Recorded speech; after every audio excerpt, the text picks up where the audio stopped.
Assalamualaikum warahmatullahi wabarakatuh. Selamat pagi Bapak Ibu penilai dalam program sertifikasi dosen gelombang 1 tahun 2025.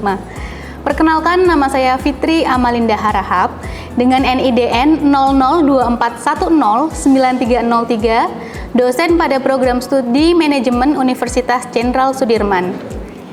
Video ini dibuat untuk melengkapi persyaratan dalam pengajuan sertifikasi dosen gelombang 1 tahun 2025, yaitu pernyataan diri dalam unjuk kerja Tridharma Perguruan Tinggi atau PDD UKT-PT dalam bidang pengajaran. Pada kesempatan kali ini, mata kuliah yang akan saya ambil sebagai contoh dalam video pembelajaran adalah mata kuliah wajib dalam program studi manajemen, yaitu manajemen keuangan. Mata kuliah ini terdiri dari 3 SKS, 2 SKS diantaranya adalah materi, dan 1 SKS merupakan problem solving berdasarkan dari studi kasus yang diambil pada mata kuliah ini. Adapun metode asesmen yang digunakan pada perkuliahan ini adalah DIA, atau Delivery, Interaction, and Assessment. Deskripsi mata kuliah manajemen keuangan ini yaitu mempelajari dasar-dasar mengelola keuangan perusahaan dari sudut pandang sebagai manajer keuangan atau pimpinan perusahaan. Secara spesifik akan dipelajari terkait tujuan dari manajemen keuangan, ruang lingkup manajemen keuangan, laporan keuangan dan analisisnya, nilai waktu dari uang, penganggaran modal atau capital budgeting, penilaian obligasi, penilaian saham, pemahaman terhadap risiko dan return, pengelolaan kebijakan keuangan jangka pendek yang meliputi manajemen modal kerja, kas, piutang, serta persediaan. Berikutnya akan diterapkan pula pembelajaran berbasis kasus terkait manajemen keuangan. Mata kuliah ini juga dirancang untuk membekali mahasiswa dengan kemampuan kepemimpinan dan komunikasi yang dibutuhkan dalam peran sebagai manajer atau pemimpin organisasi. Materi ajar disusun secara adaptif, mengikuti perkembangan zaman, serta selaras dengan kebutuhan industri masa kini serta masa depan. Kemudian CPL pada mata kuliah ini dari Prodi Manajemen yaitu menguasai konsep dan teori ilmu manajemen untuk menyelesaikan permasalahan organisasi bisnis pada level nasional maupun level global. Sedangkan CPMK pada mata kuliah ini terdiri dari 4 CPMK. CPMK pertama yaitu mampu memahami konsep-konsep dasar di dalam manajemen keuangan secara lebih mendalam, khususnya corporate finance. CPMK 2 yaitu mampu menganalisis keuangan perusahaan dengan berbagai metode analisis. CPMK ketiga mampu mempelajari berbagai metode dan instrumen atau alat yang digunakan dalam menyusun kebijakan-kebijakan keuangan. Contohnya adalah kebijakan investasi, kebijakan pendanaan atau pembiayaan, kebijakan modal kerja, dan penilaian sekuritas. CPMK terakhir yaitu CPMK 4 yaitu mampu memahami topik-topik khusus terkait manajemen keuangan perusahaan. Selanjutnya, pokok pembahasan pada mata kuliah manajemen keuangan ada 14 bahasan dengan 2 diantaranya adalah ujian. Terdiri dari yang pertama adalah dasar-dasar manajemen keuangan dan financial market beserta kelembagaannya. Kemudian yang kedua adalah laporan keuangan dan analisis laporan keuangan. Yang ketiga, nilai waktu dari uang. Pokok 4 dan 5 mengenai penganggaran modal. Yang keenam adalah obligasi dan penilaiannya. Di pertemuan 9 terdapat bahasan mengenai saham dan penilaiannya. Pertemuan 10 dan 11 yaitu risiko dan return. Pertemuan 12 investasi pada kas dan piutang. Pertemuan 13 investasi pada persediaan. Pertemuan 14 investasi pada modal kerja. Pertemuan terakhir sebelum ujian kita akan melakukan paparan case based learning, dan pertemuan sebelum akhir semester diisi dengan ujian tengah semester dan ujian akhir semester. Adapun referensi yang dapat digunakan untuk mendukung pelaksanaan mata kuliah ini, yang pertama adalah buku dari Brigham and Houston tahun 2019 dengan judul Fundamentals of Financial Management, ya, atau bisa menggunakan buku Rose and Jordan tahun 2022 berjudul Fundamental of Corporate Finance Dan ada materi pendukung dari Mamdu Hanafi yang diterbitkan dari Yogyakarta. Selain itu, dapat juga digunakan referensi pendukung yang berasal dari isu terkini dalam dunia manajemen, khususnya manajemen keuangan, yang diambil dari artikel ilmiah, artikel pilihan dari jurnal nasional maupun internasional berreputasi, yang terkini, yang disesuaikan dengan materi yang dibahas, ataupun menggunakan artikel dari proceeding seminar nasional. Kemudian, dalam melaksanakan perkuliahan, ada beberapa penilaian yang akan terbagi menjadi beberapa poin. Poin pertama adalah aktivitas partisipatif sebesar 70% yang akan dibagi menjadi penilaian atas tugas case-based learning sendiri sebesar 50%, pelaksanaan kuis sebesar 10%, serta keaktifan sebesar 10%. Untuk poin ujian tengah semester atau UTS, poin sebesar 15%, dan pelaksanaan UAS atau ujian akhir semester adalah sebesar 15%. Metode yang digunakan dalam mata kuliah ini berupa discovery learning, presentasi kelompok, penugasan case study, kuis, dan juga beberapa soal mengenai problem based learning. Baik, berikut adalah video pembelajaran yang akan menjadi contoh dalam pelaksanaan secara offline atau secara luring di dalam kelas. Selamat menyaksikan. Assalamualaikum warahmatullahi wabarakatuh. Waalaikumsalam warahmatullahi wabarakatuh. Oke, selamat pagi teman-teman semua. Kita ketemu di mata kuliah manajemen keuangan. Ya, kita akan membahas beberapa hal yang terkait dengan manajemen keuangan sebagai salah satu pokok dari manajemen itu sendiri. Ya. Topik yang akan hari ini kita bahas yaitu adalah pasar keuangan dan kelembagaannya. Ini adalah salah satu topik dasar yang akan membantu teman-teman untuk belajar mengenai manajemen keuangan. Jadi pastikan untuk fondasi, untuk materi ini tuh teman-teman paham dan mengerti, ya. Apa saja yang mau kita bahas hari ini? Kurang lebih ada 5 bahasan, ya. Yang pertama adalah proses alokasi modal. Kemudian, apa itu pasar keuangan? Apa itu lembaga keuangan? Pasar saham dan pengembaliannya, serta efisiensi pasar saham. Oke, untuk materi ini teman-teman bisa menggunakan referensi buku dari Brigham Houston. Ya, tentunya sudah saya update materinya di LDRU, teman-teman bisa akses langsung, atau buku dari Rose. Ya, dua-duanya tentang Fundamental of Financial Management. Ya, boleh pakai bahasa Inggris, boleh pakai bahasa Indonesia, silahkan. Kalau teman-teman mau cek versi cetaknya ada di perpustakaan, ya, silahkan. Oke, ya, di pasar uang itu juga ada penjual sama pembeli. Kira-kira penjual itu orang yang gimana sih? Yang kasih produk, nawarin produk. Ya, kalau pembeli membutuhkan orang yang membutuhkan produk, ya. Nah, itu kalau pasarnya secara umum. Kalau kita bisa bicaranya pasar modal atau pasar uang, berarti jualannya apa? Financial asset. Terus bonds, ya. Jualnya itu barang-barang tentang keuangan. Kira-kira siapa yang jadi penabung dan siapa yang akan jadi peminjam? Ya, nanti akan kita bahas.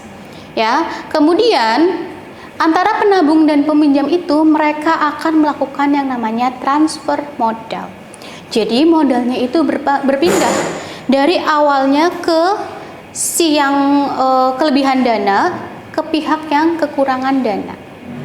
Ya. Lewat apa? Yang pertama bisa transfer langsung atau direct investment.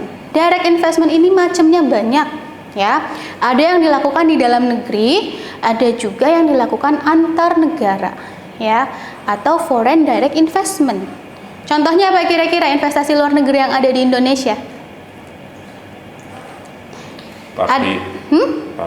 Pabrik, terus transportasi yang paling baru ini transportasi.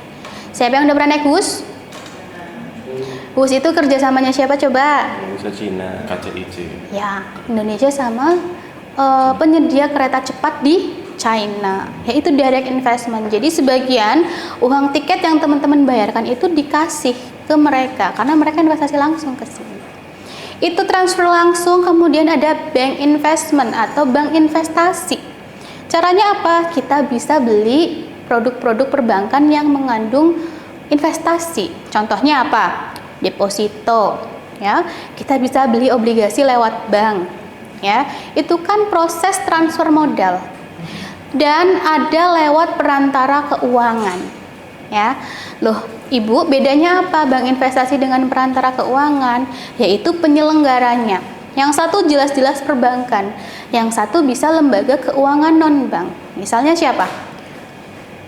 Kalau beli saham kita bisa lewat mana? Sekuritas, ya. Itu contohnya, ya. Proses alokasi modal seperti apa, ya? Jadi alokasi modal itu akan mengalirkan modal. Modal dalam hal ini adalah dana antara pemasok dengan pengguna modal, ya. Kalau lebih gampang teman-teman bisa ingat, ada yang surplus uang sama ada yang defisit. Mengalir dari surplus atau dari defisit? Dari surplus ke yang defisit, ya. Pemasok modal jelas adalah orang yang surplus nih modalnya. Individu dengan ataupun institusi dengan kelebihan dana, ya. Jadi mereka punya uang berlebih dan nggak bisa mengalokasikannya di usahanya sendiri. Jadi mereka butuh orang lain untuk dibagikan kelebihan dananya tersebut, ya. Kelompok-kelompok ini menghemat uang dan mencari tingkat pengembalian investasi mereka. Paling mudah kita sebut mereka dengan investor, ya. Jadi investor itu adalah orang-orang yang uangnya kebanyakan nih, ya. Mereka uangnya surplus. Mereka cari cara lewat pasar modal ataupun pasar uang supaya uangnya itu produktif, ya. Pernah dengar istilah cash is king? Cash is king. Jadi cash itu adalah raja di antara semua jenis aset. Pernah? Tapi ternyata cash kalau jumlahnya terlalu banyak itu tidak baik. Kenapa? Karena sebenarnya bisa dimanfaatkan untuk melakukan investasi. Kita suruh cash itu bekerja untuk kita. Salah satunya lewat pasar modal ini, ya. Si kelebihan ini punya uang yang banyak untuk diberikan atau dialirkan ke si pengguna modal, ya. Yaitu individu atau institusi yang perlu mengumpulkan dana untuk membiayai peluang investasi mereka. So they have the idea but they can execute it, ya. Karena apa? Short of cash. Mereka uangnya kurang, jadi mereka butuh si surplus cash tadi, ya. Dan mereka bertemu di pasar modal. Sama ya kayak pasar reguler. Ada penjual, ada pembeli, di sini juga. Tapi barang dagangannya adalah modal atau dana, ya. Jadi nggak usah berpikir terlalu ribet, ini sama kok, cuman instrumennya aja, cuman barangnya aja yang beda. Nanti kita akan lihat bedanya apa. Nih, ya, di sebelah kiri ada gambar pasar, ya. Ini pasar secara tradisional, ya, ketemunya orang dan pembeli, ya. Barangnya bisa dilihat secara langsung, real time, bisa dipegang, bisa dirasakan beratnya, bisa langsung kita bandingkan dengan satu yang lainnya, bisa, ya. Itu konsepnya sama nanti untuk pasar uang, ya.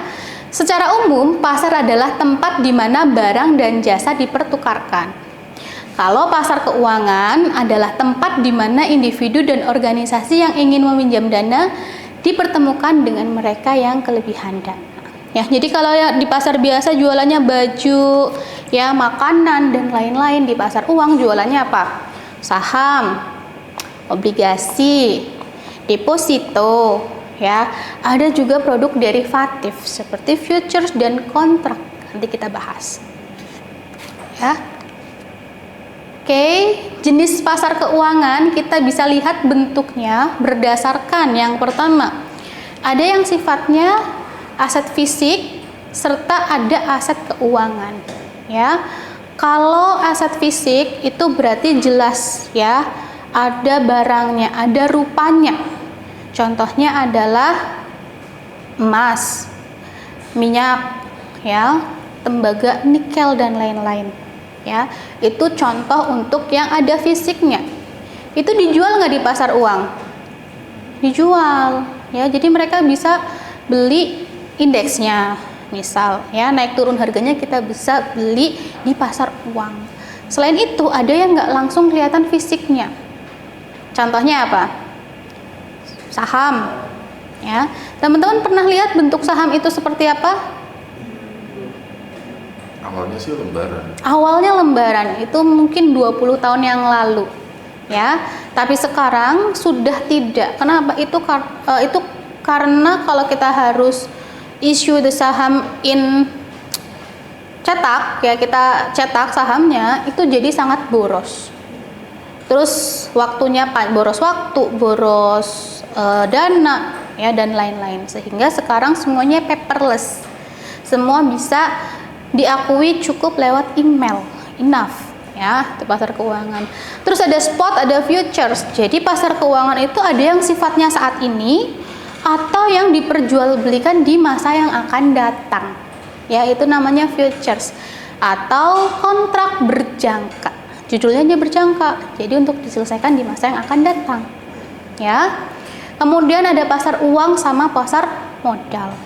Ya. Ini juga hal yang berbeda. Berbeda dari apa? Paling mudah adalah jangka waktunya. Pasar uang itu biasanya jangka waktu singkat, pasar modal jangka waktunya lebih lama, ya, dari produknya. Produk yang cepat kira-kira apa? Obligasi, ya. Setahun bisa selesai? Bisa. Pasar modal dimiliki seumur hidup boleh nggak? Boleh, ya. Jadi itu yang membedakan adalah produknya, karakteristik produknya. Yang keempat, ada pasar primer dan sekunder. Ya. Pasar primer adalah ketika barang, instrumen keuangan tersebut pertama kali diperdagangkan. Ya. Isu pertama kali keluar, istilah kalau idol tuh debut. Debutnya tuh di pasar primer. Di pasar sekunder itu ketika sudah diperjualbelikan kembali. Jadi kalau pasar primer itu pasti antara si orang yang kekurangan dana, ya, sama investor langsung berhubungan, itu kalau di pasar primer. Kalau di pasar sekunder itu nanti hubungannya antar investor. Ya, jadi misal nih perusahaan A ngeluarin obligasi, dia jual ke pembeli, ke investor. Pertama kali jual, dia akan jualan di pasar primer. Ya, sedangkan nanti kalau ternyata si investornya itu ternyata butuh uang, dia mau jual obligasi yang dia beli dari perusahaan A tadi, dia jual di pasar sekunder, ya. Yang beli adalah investor lagi, bukan balik ke si perusahaannya, ya. Primer sekunder udah, kemudian ada yang sifatnya publik, ada yang sifatnya swasta. Apa bedanya? Adalah perusahaannya, ya. Jadi ketika kita bicara pasar uang itu sebenarnya tidak hanya untuk pasar atau perusahaan yang go public aja. Mereka yang masih private itu juga bisa berjualan modal, menawarkan saham, menawarkan obligasi, tapi biasanya di pasar yang sedikit berbeda. Ya, bukan di bursa efek, tapi bisa lewat bank misalnya, ya. Oke, ini tadi kita lihat bursa efek adalah tempat untuk mereka berjualan pasar uang, pasar keuangan, beli saham, beli reksadana, beli obligasi. Nah, transaksi pasar saham ada dua, yaitu yang primer sama yang sekunder. Ya, tadi saya udah bahas di awal. Contohnya, yang pasar primer itu terjadi saat perusahaan menerbitkan saham baru dan dijual ke investor pertama kali. Misalnya Apple menerbitkan saham baru, jadi Apple IPO, ya, lewat pasar primer. Perusahaan apa nih yang awal-awal ini atau baru-baru ini IPO? Apa kira-kira? Sangat dekat dengan teman-teman. Fore, jualan kopi, dia IPO, ya. Jadi teman-teman sekarang bisa jadi nggak hanya sebagai penikmat kopinya aja, tapi teman-teman bisa investasi di perusahaannya. Kalau forenya makin bagus, teman-teman makin cuan. Gitu. Ya, itu contoh yang IPO di pasar primer. Terus ada pasar sekunder. terjadi saat investor membeli saham yang sudah beredar di pasar. Contohnya, kita beli saham Apple tapi lewat bursa. Ya. Kalau pasar primer, kita beli langsung ke Apple-nya. Kalau di sekunder, kita beli lewat investor lain. Itu bedanya pasar primer dan sekunder. Ya. Nih contohnya. Ada pertanyaan, Apple Computer memutuskan untuk menerbitkan saham tambahan dengan bantuan bankir investasi. Seorang investor membeli beberapa saham yang baru diterbitkan, apakah ini pasar primer atau sekunder? Ya, karena baru diterbitkan, maka ini pasar primer. Tapi kalau belinya di pasar terbuka, ini masuk ke pasar sekunder. Ya, jadi lihat apakah perusahaannya itu nerbitin saham baru atau tidak. Acuannya itu. Dan itu IPO, ya. IPO ini adalah suatu kegiatan ketika mereka menawarkan sahamnya pertama kali. IPO itu singkatan dari Initial Public Offering, ya. Penawaran umum perdana, ya. Atau bisa disebut dengan go public, ya. Mereka bisa go public sehingga mereka bisa mengumpulkan dana dari investor luar lewat tadi pasar keuangan. Perusahaan publik akan tunduk pada peraturan tambahan dan persyaratan perlaporan. Artinya kalau mereka sudah setuju IPO, mereka setuju masuk bursa, mereka harus mengikuti peraturan yang ditentukan oleh si bursanya tadi. Siapa pengawas pasar keuangan di Indonesia? Adalah OJK, Otoritas Jasa Keuangan. Oke, itu untuk materi pasar keuangan dan kelembagaannya. Mungkin ada yang ingin bertanya terlebih dahulu? Silakan, Emir. Kita belajar terkait beberapa pasar keuangan, ada tentang pasar saham, obligasi dan sebagainya. Mungkin yang ingin saya tanyakan lebih ke arah apa Bu ya, kayak kita sebagai mahasiswa gitu, sebagai Gen Z sekarang, apa lembaga keuangan yang paling perlu kita pahami yang mungkin bisa membantu kita dalam mendapatkan keuntungan. Karena kalau misalnya saya juga dengar kan, ya kita nggak bisa kaya kalau misalnya nggak main saham kan, kayak gitu ya. Nah kalau misalnya dari POV Ibu sebagai pengajar manajemen keuangan, pasar keuangan apa yang perlu paling kita pahami untuk kita bisa menambah kekayaan gitu. Oke, next question Emir. Jadi Mas Emir nanya nih, ya, apa sih kira-kira pasar keuangan yang paling relate dengan mahasiswa? Ya, kalau saya jelaskan tadi kan pasar keuangan ada dua, ada pasar uang, ada pasar modal. Ya, pasar uang itu jangka waktunya pendek, kalau pasar modal itu jangka waktunya panjang. Ya, pertanyaan ini akan kembali lagi ke teman-teman. Ya, kalian mau investasi jangka pendek atau jangka panjang? Ya, kemudian pasti akan berbeda modal yang dibutuhkan. Ya, harga obligasi sama harga saham itu akan berbeda. Ya, harga obligasi itu fix. Ya, biasanya nggak beda jauh lah antara satu obligasi dengan yang lainnya. Harga saham sangat bervariasi, tergantung perusahaan tersebut punya price-nya tuh berapa, market price-nya berapa. Ya. Terus saran saya adalah yang harus kalian bisa pahami sekarang adalah selain menganalisis, bisa melakukan analisis, adalah kalian at least bisa mulai dari yang namanya reksadana. Kenapa reksadana? Karena reksadana itu lebih tidak beresiko. Kenapa saya bilang lebih tidak beresiko? Karena ketika investasi, teman-teman diwakilkan oleh wakil manajer investasi. Ya, jadi kalau mulai dari sekarang kalian bisa mulai dari reksadana. Kalian bisa belajar nanti lewat laporan yang dibuat oleh si wakil manajer investasinya. Ya, seiring berjalannya waktu kalian bisa analisis sendiri dengan lebih baik. Ya, nanti bisa teman-teman bisa ambil keuntungan dari situ. Ya, selain itu reksadana harganya juga cenderung lebih murah. Ya, dan sekarang banyak sekali platform yang mulai engage, ya, mulai reach ke mahasiswa untuk buka akunnya di sana. Ya, mungkin sering banget dengar nih beberapa perusahaan sekuritas itu buka webinar atau buka kelas, atau mungkin di sini ya di galeri investasinya kita kan mereka juga collab sama perusahaan sekuritas tertentu. Ya. Karena ya itu biasanya mereka menyasar ke mahasiswa karena mereka bisa kasih fitur dana yang lebih mudah. Kalian tahu saya pertama kali investasi di Mirai Aset itu dana awalnya itu minimal adalah 10 juta. Ya. Saya nggak tahu itu sih relatif gede atau kecil, tapi rasanya kalau untuk mahasiswa saya rasa berat. Oke, saya punya diskusi sedikit ya tentang kasus IPO.